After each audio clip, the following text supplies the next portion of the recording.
Welcome to this explainer.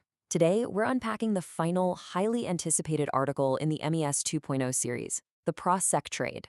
Now, for the last 40 years, the organizing principle of the global economy was incredibly simple, right?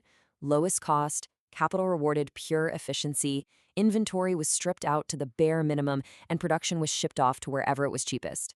But let's be clear, that 40-year era, it's over. We are currently navigating a massive structural macroeconomic regime change, moving aggressively away from cheap production and towards secure production. So today, we're going to explore how this seismic shift is fundamentally repricing the entire machine economy. Think about the old model. It was absolutely fantastic for delivering low-cost goods and juicing profit margins. But it created a global system that was really only efficient in calm weather. In the face of geopolitical tension, it turned out to be incredibly fragile. And under the new model, that fragility carries a steep strategic discount. Multinationals and governments are waking up to a harsh reality. A facility in the lowest cost jurisdiction is actually worth a whole lot less if its raw inputs are suddenly exposed to hostile control, sanctions, or shipping disruptions. Suddenly, resilience isn't just a corporate buzzword, it commands a massive premium.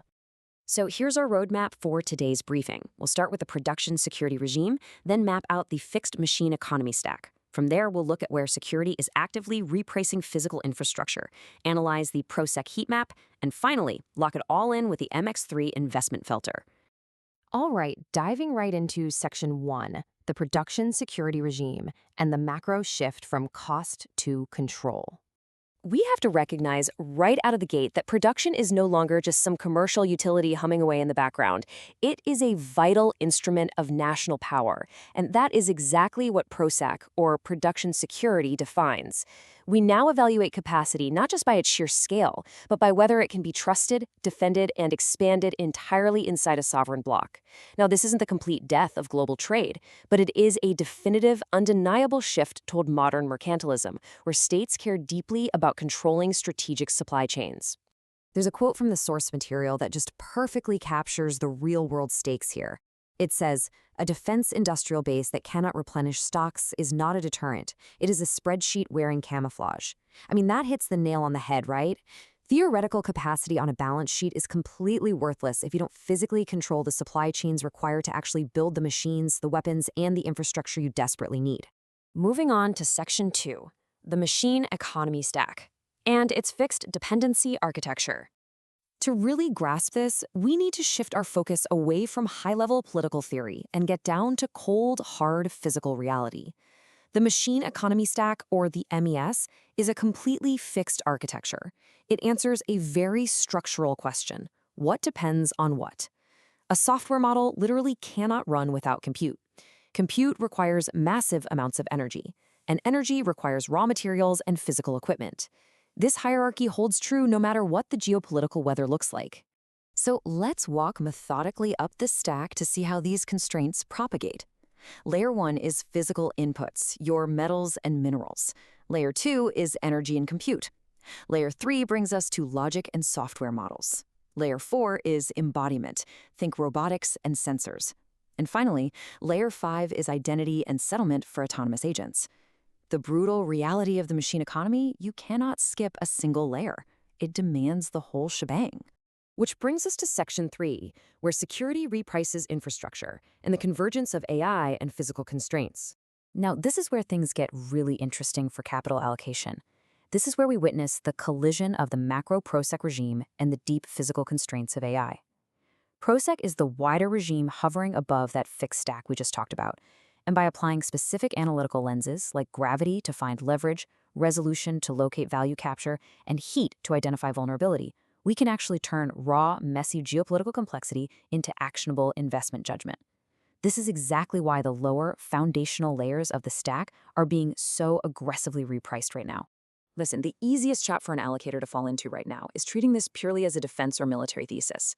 The ProSec trade is vastly broader than that. Why? Because AI is not just software in the cloud. AI requires mind-boggling amounts of power, highly specialized chips, liquid cooling, and massive data centers. If a sovereign bloc cannot secure grid connections, nuclear fuel, copper, and critical minerals, they simply cannot lead the AI race. Energy and physical infrastructure are no longer just boring background utilities. They are the absolute prerequisites for machine sovereignty. And, this theoretical exposure doesn't just stay theoretical forever. It undergoes what we call heat conversion. This is the critical moment when strategic vulnerability moves out of the think tanks and into active policy, capital allocation, and urgent supply chain redesign. A perfect live example of this is the June 2026 G7 agreement on critical minerals. They are actively coordinating stockpiling and actively working to reduce their dependence on any single foreign supplier to below 60%. That is heat conversion happening right before our eyes. Section 4, the ProSec Heat Map. Let's look at assessing vulnerability. To understand true geopolitical exposure, we actually have to conceptually reorder the stack. The ProSec Heat Map deliberately departs from the fixed dependency sequence we looked at earlier. Instead, it ranks the layers purely by current Western exposure to foreign control and interdiction risk. Now, keep in mind, this is a diagnostic overlay testing strategic vulnerability. It is not just a simple investment ranking. A layer can run extremely hot in terms of risk without necessarily being the absolute best place to deploy capital just yet. 95%. Let that number sink in for a second. That represents the staggering, frankly alarming, strategic exposure of the West down at Layer 1, physical inputs and material throughput. Because of concentrated extraction, heavily limited domestic capacity, and intense exposure to export controls, the entire physical substrate of the machine economy is incredibly vulnerable. When you actually chart this out, the contrast is stark. As you can see, Layer 1 sits way up there at 95% exposure. Layer 2, energy and compute, is close behind at 82%. But look down at Layer 3, software and logic, it's sitting at just 35%.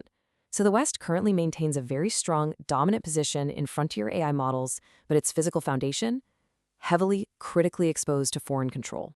We actually call this the software mirage.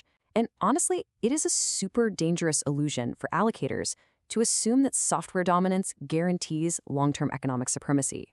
Thanks to open-source diffusion and tightening export controls, software edges are actually quite fleeting. If your physical substrate, the rare earths, the copper, the power generation, the fabs, is externally controlled, your software dominance isn't an edge. It's a massive strategic vulnerability waiting to be exploited. Which leads us to our final section, Section 5, the MX3 investment filter, separating strategic relevance from real investable exposure. Okay, so how do we actually put this into practice? We need strict discipline to separate mere strategic relevance from genuine investable exposure, because thematic relevance alone absolutely does not guarantee shareholder returns. The MX3 investment filter is designed exactly for this. It demands strict alignment across 4 specific criteria, and it's there to help you avoid lazy, overhyped thematic positioning in AI or defense. For an asset to be a true, defensible opportunity, it has to survive 4 tests like a checklist. First, ProSec relevance. Does it actively enable secure production? Second, MES location. Is it structurally critical within the stack? Third, gravity concentration. Does it sit at a physical bottleneck where leverage actually accumulates? And finally, resolution precision. Does the business have a defensible moat to capture that value? Missed even one of these tests and your investment edge completely vanishes. Look, finding future alpha doesn't come from just repeating the obvious AI or defense narrative after it's already priced into the market. The real edge lies in identifying the exact intersection where strategic political urgency, deep physical bottlenecks, and active capital allocation are all converging. And critically, it's about doing so before that convergence becomes the widespread market consensus. So as we wrap up this explainer, this leaves us with one big structural question for your own capital allocation models. Is your portfolio currently priced for the old world of frictionless, calm weather efficiency, or is it priced for the new physical realities of the machine economy, a world of fiercely contested security,